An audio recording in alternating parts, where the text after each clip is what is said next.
Vi propunem oggi di continuare a scoprire la dinamica di Sara di Scupamena, scontrando a Jacques Rocasera, Purcadio e a tempo provvisore al liceo agricolo di Sartè.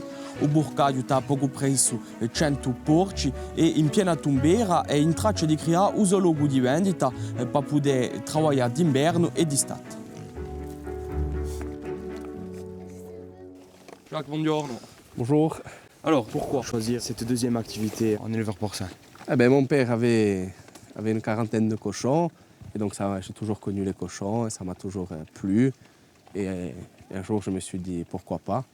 Et donc en 2017, on a discuté, on a dit, qu'est-ce qu'on fait? Est-ce que tu reprends? J'ai dit, bon, allez, je reprends, mais dans quelles conditions?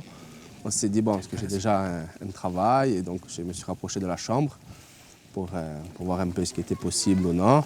Et donc on a vu qu'il y avait le statut d'agriculteur à titre secondaire. Et ça a commencé.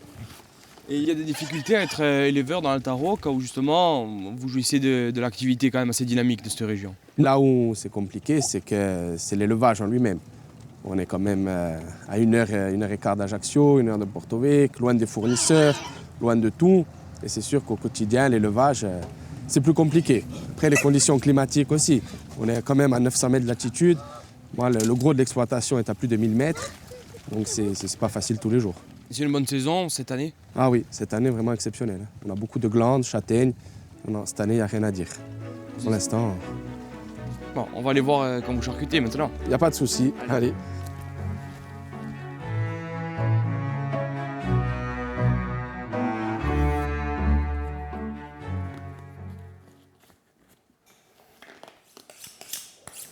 Alors Jacques, on est ici dans votre atelier.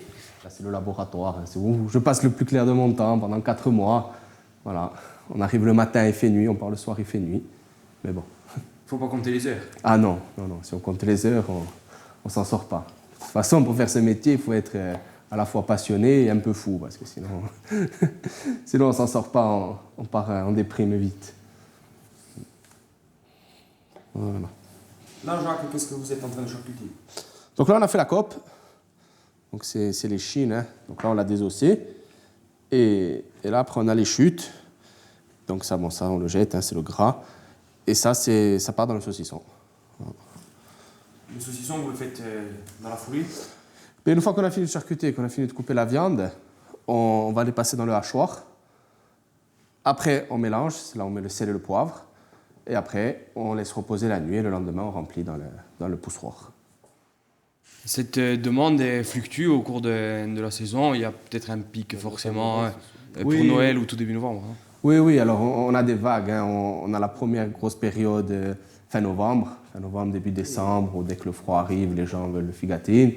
Après, ça se calme un peu et ça repart mi-décembre, une dizaine de jours avant Noël. Jusqu'à Noël, et là, vraiment, il y a la grosse demande, c'est la grosse période. Hein.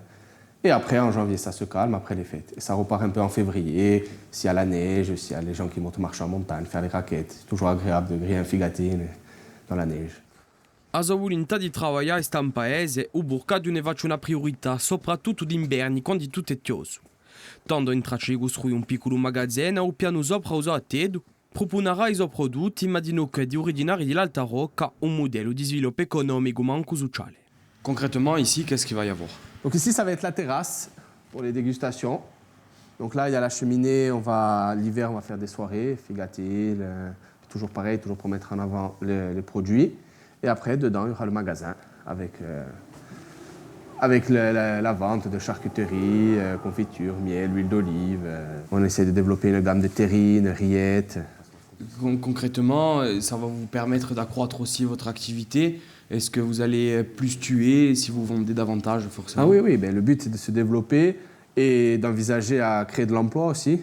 Parce qu'à terme, il va me falloir peut-être une personne pour gérer la structure, accueillir, vendre, hein, un vendeur, peut-être après des serveurs, et aussi à terme un ouvrier agricole hein, pour toute la partie exploitation. Donc le but vraiment, ça serait de créer dans un premier temps un emploi et pourquoi pas un emploi et demi, voire 2 emplois.